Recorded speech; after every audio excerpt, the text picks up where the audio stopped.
Hi, welcome. Today we've got Eric Reardon, new pitching coach there for the Seahawks at Wagner College, a D1 program in the Northeast Conference. Appreciate you joining us today, Eric.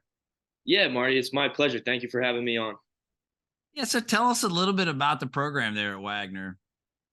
I think let's go campus wise first. So it's pretty cool. Being a Jersey guy myself, I think people have a certain impression of Staten Island as a location. Really just a big hill. So we're fortunate here on campus that we get the best of both worlds. Up at the top of the hill where campus is, it feels like you're on a farm. Like not in the city like people think of it. We got wild turkeys and wild deer running around, really quiet up here. And then, you take the drive 5 minutes down to the bottom of the hill and you get the action that you're looking for with the restaurants and the life and, stuff like that. Plenty to do. So the separation from the hill that campus is on down the bottom of Staten Island where you get the action and then you're a 10-minute, train ride into the Big Apple. We get the best of both worlds here. I think program wise, we lose in the conference championship game last year, so we're one win away from a regional, and that's the task that we've been challenged with here is we got to collect a team and get these guys prepared to get over that hump and into the national tournament. Sure. You guys have like a theme each year? So one big thing that we always focus on, it's on the back of all our guys' practice shirts. It's DYJ for do your job. So something that we focus on in that regard is just like the difference between metrics and execution, right? So like our job as a coaching staff is to prepare these guys to win baseball games. So especially as it pertains to the high school recruiting process, these days with the PBRs and the perfect games, I think the exposure that those high school guys can get from those services is amazing.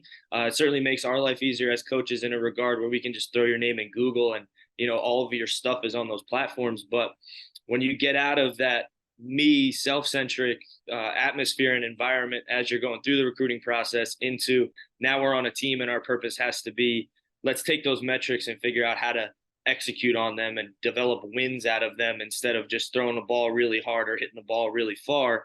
That's kind of our mantra, where we want to take guys who are really talented on the metrics end and figure out the right formula to develop that into a winning culture. Sure. So how did you get there? Tell me a little bit about your playing days and your coaching background. Yeah, so like I mentioned before, I'm a Jersey guy. So I grew up right in the middle of New Jersey. I went to North Brunswick Township High School, about 10 minutes from Rutgers. So I was fortunate enough as a high school player. I was the conference player of the year in my high school conference in 2015. Got a scholarship to go play baseball at Rutgers in the Big Ten. So I got to stay close to home, which was awesome to me, being able to see my family and have them at the games all the time. So yeah, I played in the Big Ten for 5 years through COVID. Three different coaching staffs, two different head coaches while I was there. Super fortunate. I had nothing but great things to say about everybody I got to play for and play with while I was on campus there in New Brunswick. And right when I finished up, right when I graduated in 2021, I jumped on the staff with Connor Kortmann at Rutgers-Newark. It was just an amazing experience to be able to hop right into the coaching game, get my master's degree while I was there. And then lucky enough, while I was working for Rutgers-Newark, to come and recruit at some of Coach Noto's camps here at Wagner. So him and I were able to develop a relationship. His pitching coach job opened up. Again, super fortunate that, he was looking at me, and we end up in this situation now where I get to be up here in Staten Island coaching the Seahawks. Awesome. So with post COVID now, we've got 40-man rosters. Can you talk a little bit about how many pitchers you guys have on your roster as part of that 40-man? Yeah, I mean, give or take, plus or minus one or two, we're going to sit right around 20 guys. I think that number usually jumps off the page at some people, especially the positional guys, saying, well, half the roster is arms. But the bottom line to me is just the amount of innings that we have to pitch. So in a 55 game regular season, before we even talk about conference tournament, NCAA tournament, that's almost, getting up close to 600 innings that we have to throw over the course of the year. So you need the arms, and you need guys that can be super effective to fill those innings. So the pitching staff's going to sit right around 20. How that breaks down from different roles is usually what we're tasked with figuring out how it shakes down. But yeah, as a overarching rule, like somewhere between 18 to 21 guys. Yeah, so yeah, I think you're right. Some parents might say, "Well, my gosh, how am I ever going to get any time on the mound if you've got that many pitchers?" They're used to travel teams and like smaller rosters. But can you talk a little bit about your schedule? Like what happens like in a regular conference week? Like you got weekend games, you got weekday games, how that all works? Yeah. So, I mean, a conference schedule will travel Thursday if it's an away game. We'll practice Thursday night, and then we have to play Friday, Saturday, Sunday. So a guy's going to start Friday, Saturday, and Sunday, different guy each day. And then depending upon how the game goes, like we know with baseball, you use a certain amount of bullpen arms, and then you probably have somebody in that closer role that is going to pitch the back end. And then from there, we turn around, we travel back Sunday night, we get home early Monday morning. Tuesday and or Wednesday, we're going to play midweek games before turning it around and doing it all over again the next Thursday. So over the course of the week, you're going to have 4 or 5 games that you have to manage, so that, anywhere between 36 and 45 innings that you have to pitch. So as much as it's easy to feel like looking at it surface level, you might get bogged down and push, how are there enough innings for all these guys to go around? When you look at it at a weekly basis and you mix in like recovery time and build up and prep, there's certainly opportunities for guys to get innings. Sure. What about your freshman class? What's a typical freshman class overall? And then how many arms are you looking to get? And what determines that number? What determines that number is going to be largely based on like the graduating class or guys that have moved on. I know for us, like the as far as I've seen, a recruiting class has never been bigger than, let's say, 12 guys. And roughly speaking, like right around half of those will be pitchers, just because guys need to fill those innings. You need guys that can pitch the baseball. So, I think as a general rule, like 5, 6 arms in a recruiting class, and like the size of it will never be more than around 12. I think our purpose behind that is, we've all heard, or at least I'll speak for myself, like stories of teams that'll bring in 60, 70 guys for the first day of the fall and are looking to whittle it away. Like our culture is so centered around building a family environment. So we want to make sure that the guys we're bringing in like have the right makeup. They're the right type of personality for our program and for the culture that we're trying to maintain. So we keep it selective to a degree. And then on that front, like you don't, as crude as it might sound, you don't get to just be a good guy and play high level baseball. You got to be a good guy that can get your job done, whether it's on the pitcher's mound, in the field, in the batter's box. So our job is to find the right guy that fits our program, and then hopefully develop such a relationship with him from the recruiting process through his time here in Staten Island that, he's super excited to be part of the Wagner culture, the Wagner baseball program, and he can continue to push this message on down the line as we go year to year. How has the transfer portal either helped or hurt you guys? And how's that kind of changed the way you're looking at recruiting now, as opposed to, hey, that freshman class being, or that incoming class being typically mostly freshmen.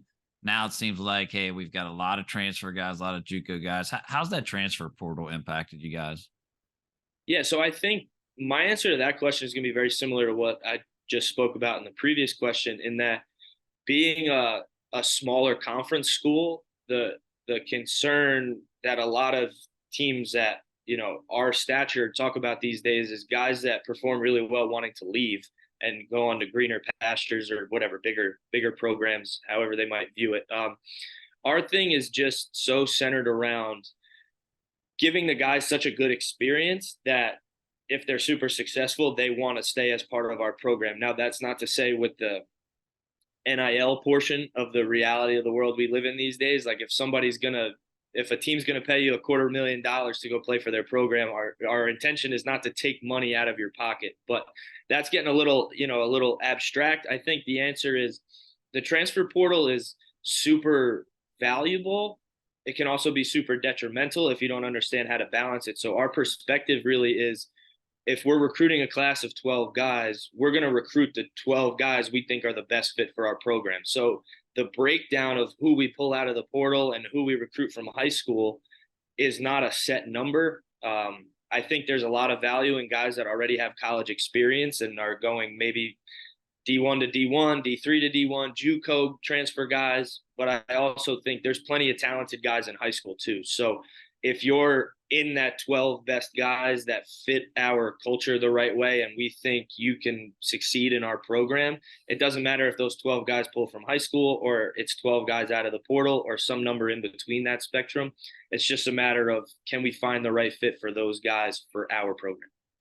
Sure. Can you talk a little bit about scholarships and how a lot of parents think, hey, I'm going to go get a full scholarship. My kids, we've put all this time, we're traveling around the world, and all the money that goes into travel baseball. Scholarships, it's a percentage, it's an equivalency sport. Can you talk about the reality of scholarships and how that impacts putting this now 40 men on the team? Yeah, so my answer to this question is always the value of academics. So, like, if you go look online, it's not super cheap to go to Wagner year to year. But the bottom line is, like, our academic department does such a great job where, like, our academics are super strong here and they understand the value in not pulling money out of people's pockets. I think the main concern is that if we bring a guy in and he really wants to come to our program, but there's a big concern about, can I afford it or can my family afford it? Then that's not necessarily something you want to be concerned with while you're trying to enjoy your college experience. So my answer to that question is, first off, like, grades are a super important metric just as much as your velo on the mound or your exit velo might be, because you can make some money back year over year with an academic package that you might be able to receive if you're a strong high school student. Now, from a more baseball perspective, like 11.7 scholarships to disperse among 40 guys is a difficult number. But at the end of the day, if the grades match up and we can give you a little something or athletically, excuse me, where we can make it affordable for your family, like that's where things get easier operationally. So, like, being a good student is something that's super valuable to us as a program, because we want to bring in the best guys who we know aren't going to be concerned about the receipt, the cost year to year, simply because they have an academic package, which means they know they're going to do really strong in the classroom. And then they have those two boxes checked. They can worry about playing ball and getting better on the field once we get them. So that's a more generalized answer. Like, speaking numbers wise, it's not a ton of, we're not on 85 scholarships like a fully funded Division I football team might be, but when you combine the academic packages with the athletic money, there's usually a good formula there where we can find guys that are the right fit and can succeed and be in a good place financially by the time they get here and get to play ball. So and the reality is, if you got a 40-man roster, I think right now it's what, 32 counters, which means only 32 of those 40 guys can actually even receive a partial scholarship, right? So you've got 8 guys that are walk-ons, and talk a little bit about that walk-on role and how important that is. If you're going to go postseason, you're going to have some of those walk-on guys play some big roles. Absolutely. I think, you hear all these stories like a Ben Zobrist guy or like a Jose Altuve guy, where it's just like they're trying to get rid of them and they keep showing up because they love the game and they know that they're good at it. Like, there's something super valuable in having that belief in yourself. And the reality of the situation is, like, guys that really want to be a part of our program, like, that shows us something. And, like, that's exciting to us. But by the same measure, like, if you're a high academic guy and you can get a ton of money that way, and we're walk on in the sense of a baseball scholarship, then you might still be a super talented player, but it can work out financially different for you than it does for another guy. The bottom line is, like, guys that are talented enough to make it at this level, that the numbers don't line up from a counter standpoint of that 32 out of 40, like, if you're good enough and you're talented enough and you're motivated and driven enough, the opportunity is there for you. And then your ability to take advantage of that opportunity speaks a lot to your character. Now, that's certainly not to say anything about guys that receive athletic money. But the bottom line is, like, that bet on yourself mentality. And, how many times have we heard the stories of the guys that started out as a walk-on and ended up as big leaguers? So, especially in the world today with all the connectivity and the transparency that goes on, and everybody's knowledge of the finances and things. I certainly hope, because the value is, priceless, that guys still have a little bit of that bet on themselves mentality when it comes to walking onto a program. Well, because when you show up in the fall, it doesn't matter whether you're a walk-on guy, big scholarship guy. Guys show up in the fall. You guys have to win games, right? If you don't win games, you're looking elsewhere. So it's a competition, and whoever's going to help you win is going to be on the field. That's exactly it. I mean, it's similar to what I was saying in reference to the high school recruiting versus the transfer portal recruiting. Like if the 9 best guys are all walk-on guys, then those are the 9 best guys that are going to play. Whatever combination of those guys gives us the best shot to get a W at the end of the game, that's the lineup that's going to go out on the field. So the standing, just as you said, like there's not really a different standing when it comes. We're not going back and checking this guy's going to get in the lineup because he's got this much money. It's a matter of, like you said, once you get up here and you're in the locker room and you're on the field, if you give us the best shot to win, you're the guy that's going to play. How do you guys use JUCO recruiting? Can you talk a little bit about is that, do you look at that similar to like portal guys, or is that like a different niche? It's very similar. I think in terms of JUCO, maybe you're a late bloomer guy. So I know, especially with these new communication rules with who we can talk to and when we can talk to them coming out of high school, there's some guys that might miss the curve when they're a junior or senior in high school, just because of later communication and earlier recruiting. That's the bottom line. So if you're a guy that might have made a jump when you were 18 going into 19 years old instead of 16 going into 17 years old, then that JUCO route is super valuable for us because we get a chance to see you. And I think an interesting point in that regard is we get to play a couple of fall games, and we'll always schedule at least one against the local JUCO that has some guys in that category where, they've had to get their grades right coming out of high school. Maybe they're a late bloomer athletically, but we're able to go out there and compete against them, see them live, and kind of track their process further outside of the high school game. Yeah, I don't think a lot of parents understand that a lot, other than like the the typical collegiate summer leagues, a lot of that JUCO recruiting happens during that fall. There's a lot of junior college tournaments, and teams are playing junior colleges and get a chance to see guys. So there's a lot of looks at those JUCO guys in the fall. Yeah, no doubt about it. And it just gives us another opportunity to see you live. That's something that we put a ton of emphasis on, even from our prospect camps, having high school guys come up so we can get a look as a full staff, seeing them live, being able to play those games against JUCOs in the fall is another opportunity for us to see them compete live as a full staff and kind of go over our notes and have some conversation about the things that we saw. So yeah, having those fall games is really valuable for us. So take us kind of behind the scenes of the discussions. You just went through a summer, you're getting ready to get back on campus. When you guys finished up, had your closeout meetings, and started thinking about, hey, we're going to recruit this summer, can you walk us through kind of that conversation as to, are you looking for a certain number of guys? You're spreading certain numbers of scholarships. Talk about how you organize and head into the summer. Yeah, so from a scholarship perspective, and from a roster perspective, it's very similar. Like, we know these guys are graduating or moving on. We understand what positions they played at the same time. So there's money scholarship wise that's being vacated. There's also roster spots and positions that are being vacated. You also have to project out a little bit. So like, we're recruiting the 2024 class this summer up until August 1st when the 2025s jumped in. So you're kind of projecting out saying like, okay, after this upcoming season, we'll have these gaps open as well. So hopefully it's like a trickle down effect where like the guys we have coming in as freshmen this year filled in the gaps we had the previous year. Now we have to extrapolate an extra year out and say, okay, after the 2024 season, we'll have these spots open on the roster. We'll have this money available.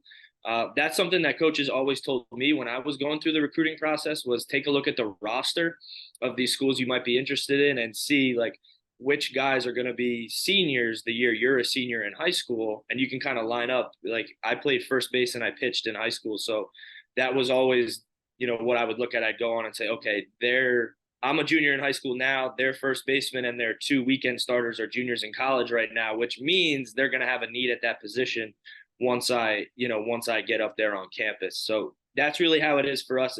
I mean, behind the scenes, it's just making sure we're on the right page and we have the right names and the right years. But outside of the same advice I still got in high school, it's not much different. So walk me through. You're gonna go. You got a name of a kid. You've checked him out on PBR. You're gonna go see him live. He's playing in a tournament. Kind of walk me through that process. He's got a 2 o'clock game in a tournament at some facility. Kind of walk me through your process. You show up. What happens after that? As you're gonna go watch this pitcher? Yeah. So if he's an arm, let's say he's one of those guys that's old enough we can talk with him. It's going to be, hey, like saw your pitching today, or saw your team has a game today at 2 p.m. at Diamond Nation. Are you throwing? He'll say yes. All right, great. I'll be there. Sometimes I might not tell him I'll be there just so he doesn't think about it. But yeah, break out the radar gun, see him from both sides of the field, check out his mechanics that way, make sure the velo and the movements check out. Usually there's conversation with his travel coach, kind of try to get an understanding about his thoughts. Obviously, I'm coming to see him for the first time. The travel coach is with him probably for years now. Get an understanding of the kid's background, as much personal information as you can get, like family setup. What kind of worker is he? Does he come in for the lifts in the weight room in the winter time? Like, what kind of worker is he? Does he play other sports?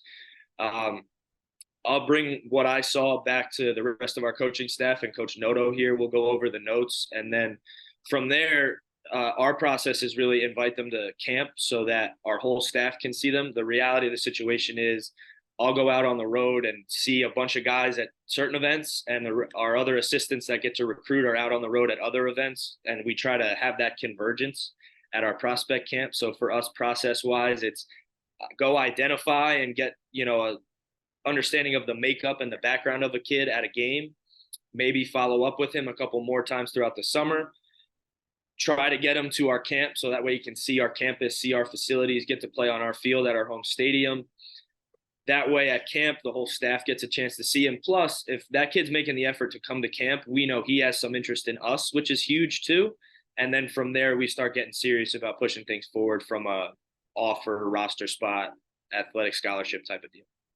So when you show up, you flying the W, you got all the gear on, sometimes incognito, you got the hat pulled down, hiding behind a tree. What techniques are you using there? No, I typically, like, the look gives you away, right? You come to the game with your backpack on and you throw the radar gun up with your notes in the back pocket. It doesn't matter if I'm wearing, a Halloween costume. It's going to be easy to pick out what's going on. So yeah, most of the time I'm dressed exactly as I am now. I got the colors on, and I want to make sure that if it gets to the point where I'm going to go have a conversation with that travel coach, he knows who I am and he can see where I'm coming from. And there's a lot of insight that can be gathered that way too. And the bottom line is, at the end of the day, this kid's going to have to pitch for our program. So like, if he's going to wear these colors and I'm going to be behind the backstop evaluating him at a practice or in an inner squad or during a game, I want him to be familiar with who I am. And I think just basing this off of my experience going through the recruiting process, there was something exciting about, like, hey, the Wagner Man, it is. The guy shows up, you get a little sweaty in the hands, like, okay, today's the day. He's here. Everybody's talking about it, all the teammates, and yeah. So, and I think there's two sides to that, right? Like, the kids can get super excited because it should be cool. I know these days the recruiting process can be really tedious and cumbersome, but it should be exciting that the kid knows he has an opportunity here. And that added little bit of pressure with the sweaty palms that you're talking about. How does he respond to that, knowing that I'm in the building or I'm at the field watching him? So let's talk a little bit about the underclassmen. With the rules now, August 1st, you can't really communicate recruiting information or interest, and that can make offers, that kind of stuff. But you guys are still following those underclassmen, going to seeing them play. What should those guys be doing to, like, show interest or let you know, hey, when August 1st comes around, I'm really interested in Wagner. What are your recommendations for those underclassmen? I think emails are huge and Twitter is huge. So the the first thing I wish everybody knew is that like your messages don't fall on deaf ears if you're an underclass guy. Like the stuff that you'll email us, the stuff you post on Twitter, maybe you send it in a DM, like just because we can't respond doesn't mean we don't see it, right? So the first step in that process was the identification piece. So we might go out to a game and say, man, this kid's legit, but he's a 2026 and we can't talk to him yet. And that's okay. Like we're all going to follow the rules. Don't be afraid, and don't be afraid to self promote. And by the same measure, like just stay at it, man. If you keep blasting me emails, I know that you're interested in my school. And when that August 1st date hits for you next year, we can have a conversation. Just until then, outside of receiving and going to watch you play, there's not much I can do because we gotta stay inside the lines. So I think the only kind of trepidation I've seen from some young guys is you'll see a super active Twitter profile for like a month at the beginning of the summer, and then it trails off because they're not hearing anything back. It's not because you're bad, it's because everybody's got to follow the rules that they have to follow. So I think being able to promote yourself on social media, being able to send emails even without a response is valuable. And then if there's schools you're interested in as a young guy, there's a ton of value in going to the prospect camps. So maybe isolate a couple of schools that you have a ton of interest in, find their prospect camps, and if it works for you from an affordability standpoint, then that's something that can be really valuable for you as well. Yeah, so that's great advice because, like, as a freshman, sophomore, that's really the only time you're going to get on campus or you're going to have any interaction with the coaches is at those camps. So yeah, that's really good advice. And I can tell you, like personally, like in the past, I have not told guys there's a lot of camps that colleges have, and I've been kind of like, well, listen, there's gonna be 10,000 kids show up there. I'm not sure that's your greatest, and that's not the best camp necessarily. Now I've kind of changed the tune. Like, listen, man, as a freshman, sophomore, that's your only avenue of interaction. So, like you said, and you only have so many weekends. So if a kid's showing up at your camp, that there's some interest there, right? Yeah, for sure. Especially considering just like the amount of games that get played in travel ball these days. So like if you're making the effort as one of those underclass guys or even an upper class guy to come to camp and maybe like take a Wednesday, coming off of a 5-game weekend, going into another 5-game weekend, you come midweek to our camp, that shows a ton to us about your interest in the program. So let's talk a little bit about that communication. You mentioned like being active on Twitter. What are some of the things that you like to see from guys? Because some guys like they'll just post like when they do games. Do you like to see other stuff like workouts? What are some of the things that maybe have caught your eye or impressed you that guys are posting out there? Because I get that question a lot. Hey, what should I be posting? I don't want to make it seems like it's all about me when I'm posting this stuff, but I keep telling, hey, like they want to see it. So what are some things you like? Yeah, I think like there's never too much, especially if you're a hitter. Like game action is really good. If you have video of you in the weight room, like that's great. Maybe like post some like PR stuff if you hit a new number or something. Like as a pitcher, the big thing for me is the amount of guys that tell me their velo and then we go look up their metrics and it's something else. So I'm not here to call anybody a liar, but like if you're telling me you hit 88 at this tournament, like there's got to be some way for you to get that radar gun in the video. I think from a pitching perspective, if you're going to post a video on Twitter, have the Rapsodo metrics, have the radar gun in there where we can verify like, hey coach, I sat 85 to 87 this week. That's awesome. Show me. Like that's the big The golden advice. ticket. Yeah. Sure. So you mentioned the progression, right? Guys, you're showing up, you're going to see a kid, they could maybe come to a camp. When it comes to campus visits, how do you guys do campus visits? Are they always singles? Do you bring a bunch of guys in? Do you have junior days? A vast majority of the time, it's just single visits. We like to encourage the guys to bring their families with them and spend some time with them because there's so much of this is so non-personal where it's I come to watch your game. I'm not able to talk to you at the event, and then we're communicating electronically if you're old enough, and then you come to campus for the visit. Like we take a lot of time talking about and developing our culture, So we want to make sure you have an understanding of the kind of guys we are when you're on campus. And I think the value that we try to provide is we'll take as much time as we need, as much time as you like, to show you as much as we can around campus. We have a presentation that we have set up for the guys. It's very similar to our introduction, like our first team meeting in the fall, that we'll go through with guys that come up on campus for a visit, and just kind of give them the lowdown on like the type of operation we're running here, behind the scenes of the baseball. I think from a practice standpoint, from an execution standpoint, it's all going to look very similar. Like, you've been playing the same game on the field your entire life. So the game of baseball is not going to change much once you get here.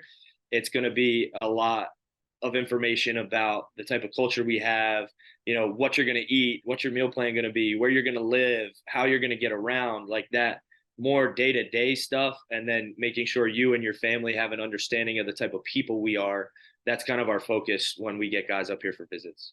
You guys do a lot of overnights, or is it normally just, hey, show up at 8, we do the tour? Can you kind of walk through a little bit like the agenda? Yeah, no, we'll just make it a day trip. So the way it'll go most of the time, we'll meet up with the athlete and their family in the office. We'll go upstairs here. We'll take them through the athletic center, make sure they see everything. They get the weight room, they get the locker room, they get the swimming pool, they get the The sweet basketball. locker room, as you can see in the back. Nice. Well Oh yeah. done. Yeah, we just had this redone last year. It was the first time it opened up brand new. So we're super excited to have this Yeah. new locker room set up. So yeah, I mean, we take them in here. It's awesome in here. Guys, they get big eyed about it. And then we'll show them the basketball court. We'll have some practices. We have drop down cages in there. We have a portable plyo wall and some bullpen mounds that we can throw down and get some good work in when it's cold or it's snowing up here. Show them the athletic center, the weight room, like I said before, get that. And then we'll go out, we'll show them some classrooms, we'll take them to the library, we show them the dining hall, we walk them through the dorms, show them that setup. Just make sure we touch all the parts of campus so that they have an idea of, like, if you're coming from class, going back to your dorm, and then you're coming to practice, and then you got to go eat, you kind of get the lay of the land about what things are going to look like.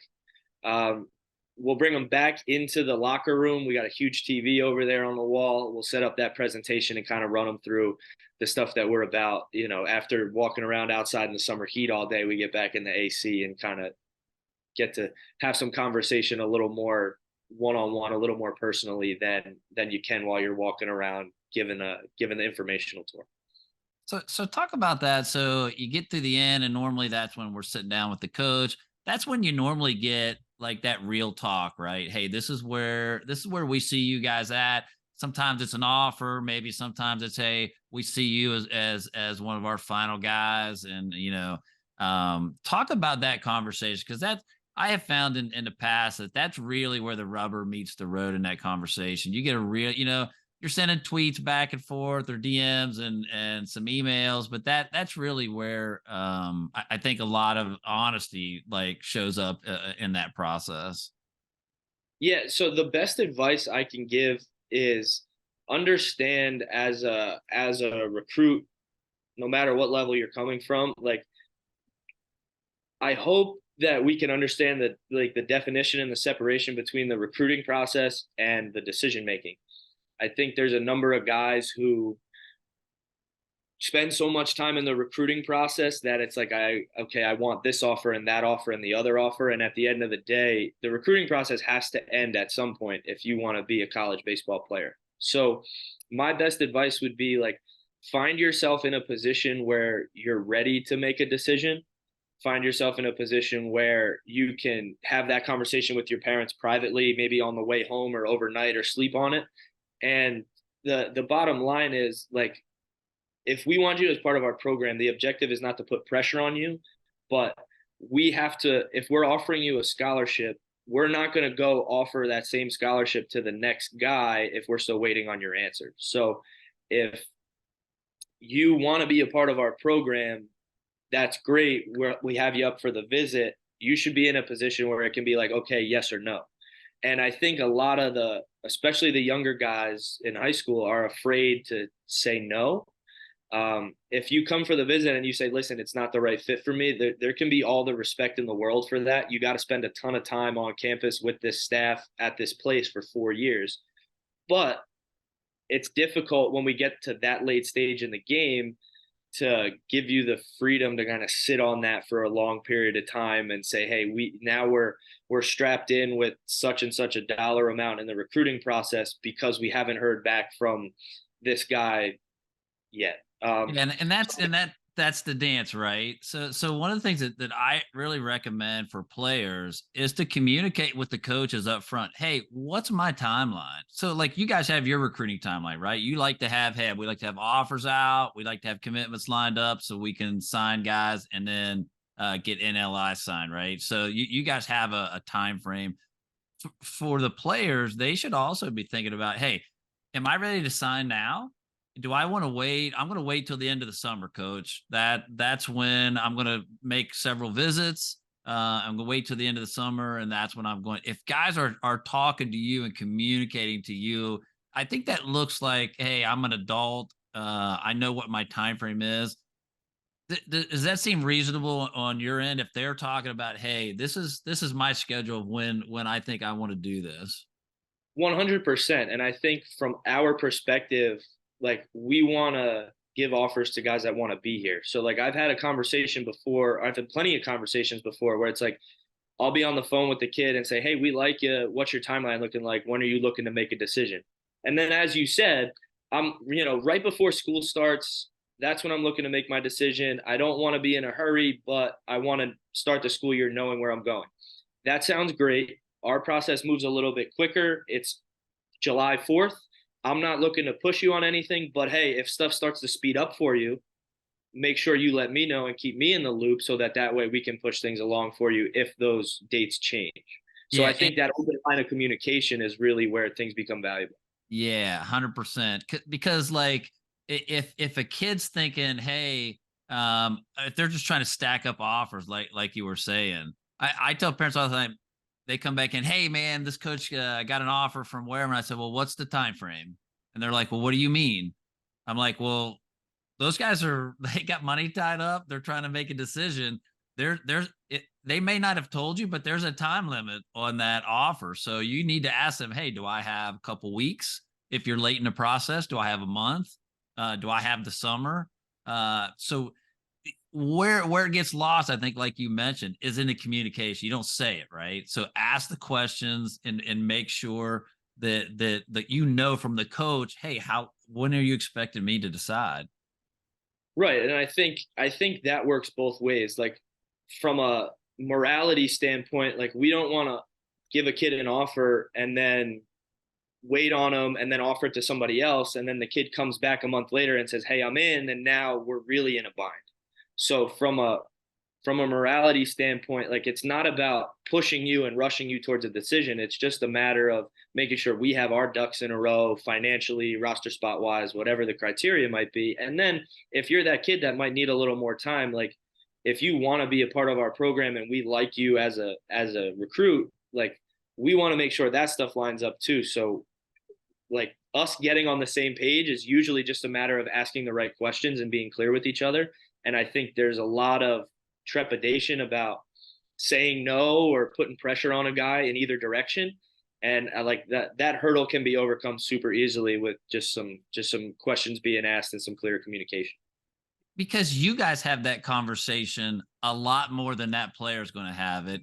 And with the number of players you're recruiting and you bring in a class of 9 to 12, there's all sorts of no's, right? That's part of your daily process. So they don't have to fear saying, hey, this is not the right fit for me. Right, 100%. And the bottom line is like I'm sure everybody's heard a number of coaches say this throughout the process or just being on social media. Like we want guys who want to be here. So even if it gets so far along where you're interested and then you take the tour around campus and it's not for you, like it makes everybody's life a little bit easier if you're like, hey, this ain't the right fit for me. Now, ideally, when we get guys around us and we take them around campus, like if we like you enough to get you up here, we want a yes out of you. But it's just man to man, guy to guy. It's there's something respectable about being able to say, listen, this ain't for me, rather than trying to drag it out and just kind of fade into the distance. So let's talk a little bit about like the actual recruiting stuff. As you guys are looking for pitchers, You guys looking for specific body types, maybe for different roles? Is there a look you're looking for?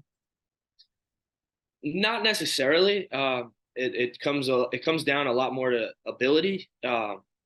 Usually the bigger guys that have a strong frame are the ones that are durable for 5 innings on the weekend. But at the end of the day, like if we go watch you pitch and we're as thorough as we need to be, you might be a guy that doesn't necessarily fit that mold stature wise, but we've seen that you have the ability to do that.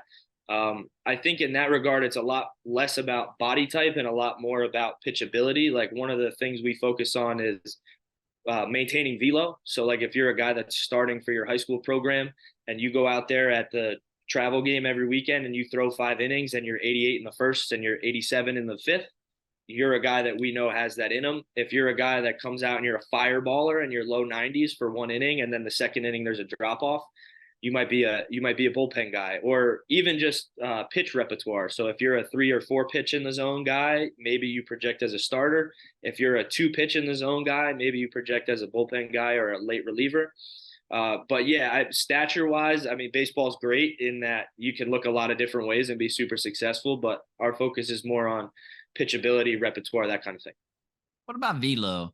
And when I ask this question, I'm talking about, is there a minimum velo as you're looking at, getting recommendation from guys or looking at lists on PBR or whatever? Is there a minimum velo to get you to come see me throw? A lot of that is dependent on your age. So like if you're a 2024 guy this summer, like we're really looking mid 80s. Now, depending on the kind of guy you are, that could be like 84, that could be 86. Obviously, lefties have a little more leeway in the velo category. But yeah, I think You a like if you're, lefty? yeah, I was a Well, lefty you back said in. you said you played first base too, so I thought, yeah, lefties are always kind of strange, right? No one wants to sit by them on the bus. No one wants to run with the lefty. You guys get the special. You get a little bit of all that movement, but that comes at a price. Yeah, there's always something nice about being a lefty. We get to hang around a little more than maybe we should. But I've enjoyed my experience as a left-hander, so I'm not gonna bash it. But I got you. yeah, I think lefty righty makes a little bit of a difference. That's not to say you can be like a 75-mile-an-hour lefty at our level. Like you have to be in that low to mid 80s range for us to come look at you. Now, on the flip side of that, like as we get to 25s, 26s, like if you're a young guy that's 80, that's something that could jump off the page and say, okay, is this a guy we think can project and develop to a hard thrower? Yeah, I think like abstract answer is tough for this question, but depending on your age, it trickles down. I think if you're a mid 80s guy, that's something that's going to pique some interest. So that's guys need to be thinking about, hey, by the time I get to that junior year, I've got to be mid 80s and above for this really to happen, right? For the most part, I mean, there's always caveats where, like, if you're a guy that's got a really, like, if your slider or breaking ball differential is small, so let's say you throw like an 82 mile an hour fastball, but you're throwing a 78 mile an hour slider, like, usually that'll show us that there's more velo behind that fastball. We just got to figure out how to get it out of you. So yeah, there's always caveats, but I think if you're a mid 80s guy, that doesn't mean stop working. Like obviously we want you to continue to throw harder and get stronger, but I think that's kind of where we're at from an evaluation standpoint. What in your conference, what are you guys seeing just so people understand the difference between, hey, coming to see you in high school and then what you're seeing? What are your weekend guys normally, and what are you seeing out of the pen velo wise? Yeah, I mean, we're super fortunate here. Our pitching staff has been super successful, and we got some guys with some good arms. So, like, you'll see your weekend starters will be upper eights to low nines, and then out of the bullpen, there's always, every team you face has a number of guys that's going to come out in the low 90s, really throwing the crap out of the ball. I think breaking ball velo is a big deal too. Guys figure out at this level how to throw that breaking ball a little bit harder, usually upper 70s. But yeah, I mean, fastball, breaking ball wise, like we're going upper 70s with the fastball is routine, and then mid to high eights, and then those front line weekend starters are going to get up into the low nines. When you see guys, there's a lot more metrics out there, right? With PBR, guys have Rapsodo data and stuff like that. Is there anything that you guys key on, or are there some metrics that make some sense to you that, like, hey, this can translate? So our biggest focus is the player's understanding of how to utilize his metrics. So like from a pitching perspective, if you're a high spin rate guy, we want to make sure that your approach to the game and your kind of game plan matches up with your metrics. So if you're that high spin rate guy, we want to see that you know to throw the fastball at the top of the zone, break off more of a curveball. If you're a low spin rate guy, you're pounding the bottom of the zone, you're breaking off changeups and sliders, that kind of thing. I think saying that I have a really high spin rate or maybe I have a really low spin rate, it's not necessarily positive or negative. It's just a matter of understanding what advantage that gives you on the pitcher's mound. So if you're advanced enough as a high school player to say my spin rate numbers tell me I should approach the game this way and you can execute that, then that's something that's going to jump off the page. We're not going to cross you off or highlight you just because of what your spin rate or your metrics numbers might be. What about from the statistics standpoint? Are there statistics that, I mean, I know parents get a little excited about, like, the guy doing the game changer. Hey, you didn't get, that wasn't an earned run or whatever. Are there some stats that jump out, or that, like, when you're looking at a guy, oh, that catches my eye a little bit? Yeah, so I do a daily sheet with our pitchers. Now, the three stats that I'll track are our ERA, our strikeout to walk ratio, and our WHIP.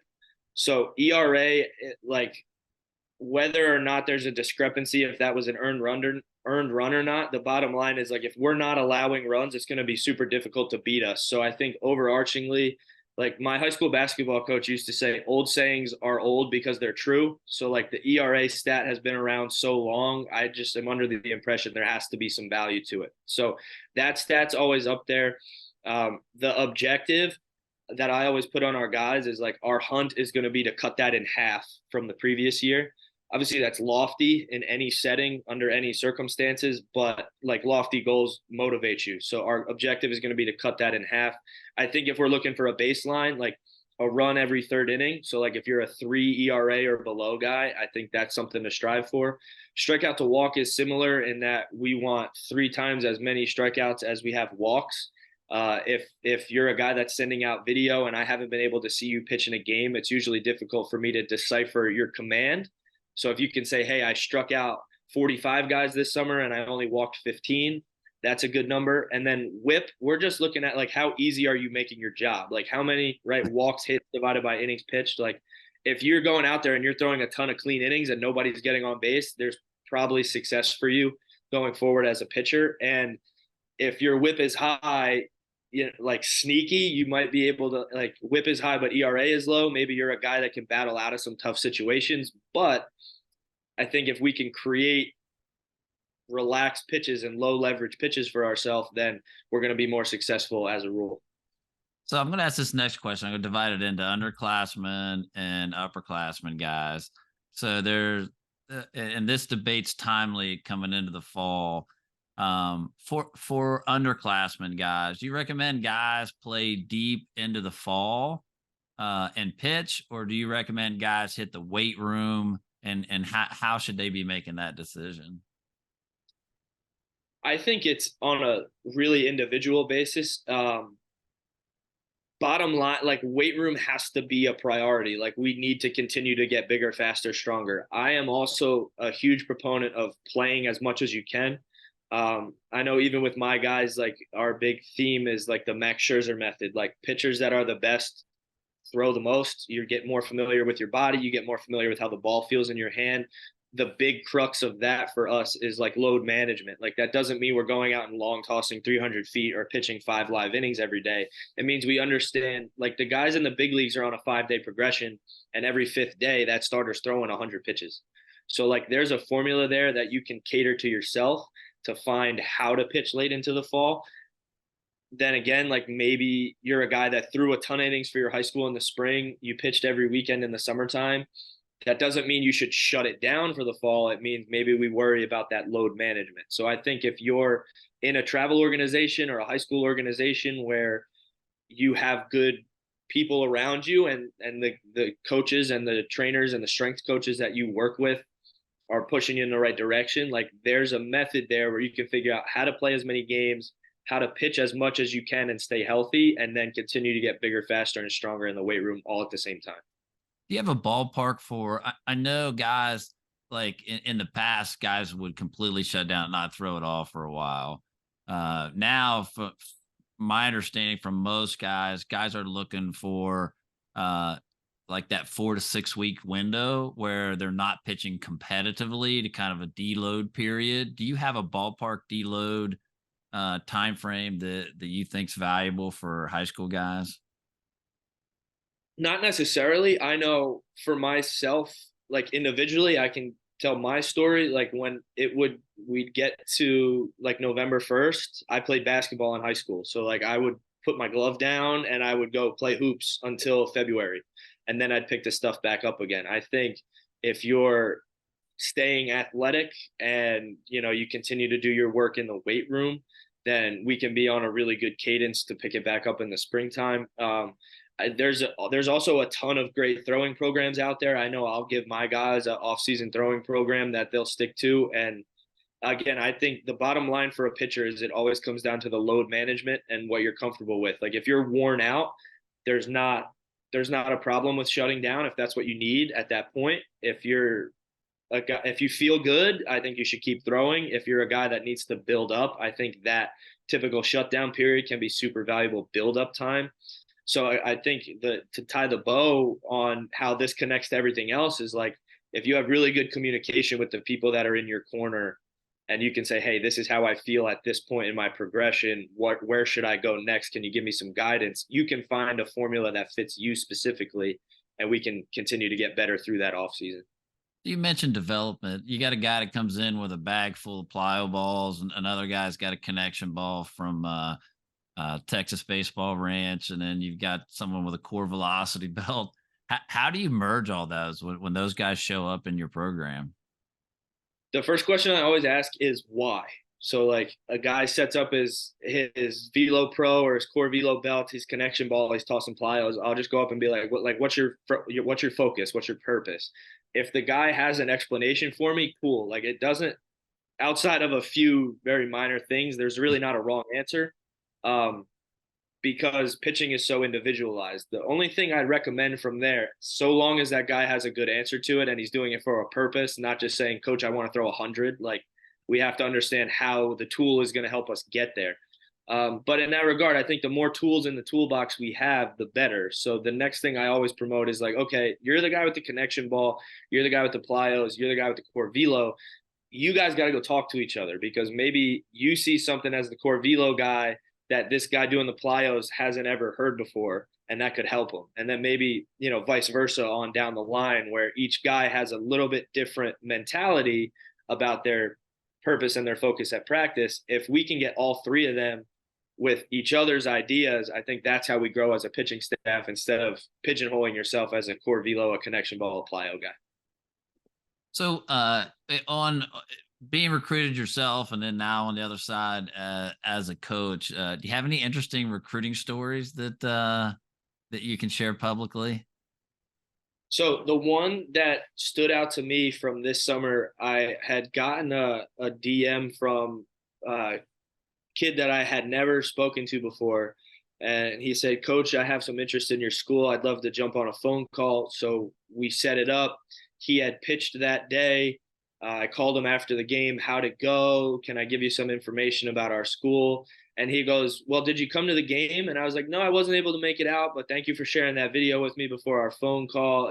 Let's get the ball rolling. Let's start communicating a little bit. He goes, well, I sent you that message because I wanted a number of schools to come watch me as like a last ditch thing because I'm going to commit to this other school tomorrow morning. So it was super interesting. I'm glad I didn't waste my time, right? Yeah, I mean, and listen, like from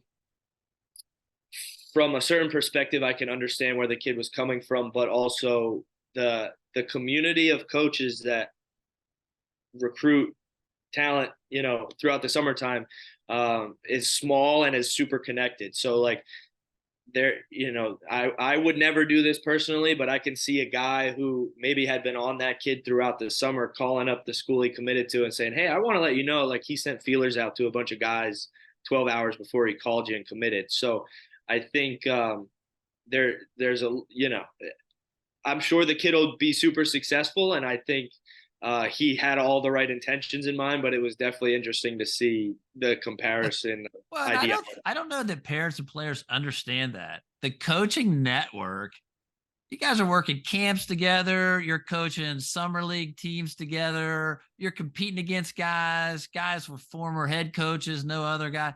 I mean, it's a network. So don't think you're gonna say something to one coach and it's not, the other coaches aren't gonna find out. That's Yeah, and I mean, the good news, if we're gonna put a silver lining on this, it's that like there's been a number of conversations I've had personally throughout the summer where it's like, hey, we were on this guy and maybe he couldn't get in, or maybe he's looking for this major. I know yeah. you guys have that. Like maybe it's worth taking a look at him. So as much as it, in the context of my story, it could be detrimental. There's also a ton of value in the understanding of like these coaches all know each other and they all speak to each other throughout the Yeah. process. Never burn a bridge because that guy could help you later on. Or listen, he could show up on your staff, right? Like guys Right. move around too. So Yeah. so there's a lot of options for guys. Guys are looking for schools trying to make that fit. Why Wagner? Yeah, I love this question. For me, like being a Jersey guy, my whole life I had like an idea of what Staten Island looked like, and it wasn't necessarily the best one. But now getting a chance to be on campus here and be on the island every day, like you go down the hill, you have all the action that you're looking for. The best food in the world is here on Staten Island, and you're not going to convince me otherwise. You come up top of the hill if you want to hang out and you want a quiet day, or you need a slower pace. This is a place where you can do that. Facilities wise, we have a brand new locker room. Our practice field on campus just got redone. MLB grade infield, MLB grade outfield, MLB grade bullpens, brand new batting cages, pitching machines, the whole nine. We play our home games at the stadium, at the ballpark down here that we share with the Staten Island Ferry Hawks, newly renovated. We got brand new video board, brand new turf, outfield walls, bullpens, concourse, the whole thing. And not to mention, like right past the right center field wall is the New York City skyline. So whether it's from an athletic perspective with all the awesome stuff we have, I mean, you can see the uniforms and the gear. I think like that's a no-brainer. And then additionally, like academically speaking, the proximity to New York City, you have every opportunity in the world academically, from our theater program to our sciences to our business program. We're super fortunate that New York City is right there and provides these opportunities from a professional standpoint. And then we have alumni that we have amazing relationships with that are looking for people to get into the workforce, looking to pull guys from our team to give internships to in the summertime. So I think whether it's from an academic standpoint, from an athletic standpoint, from a future career and professional goal standpoint, like Wagner is an amazing spot to be. Eric Reardon, pitching coach for the Seahawks there at Wagner College. Appreciate you spending some time with us. Marty, it's been my pleasure. Thank you so much.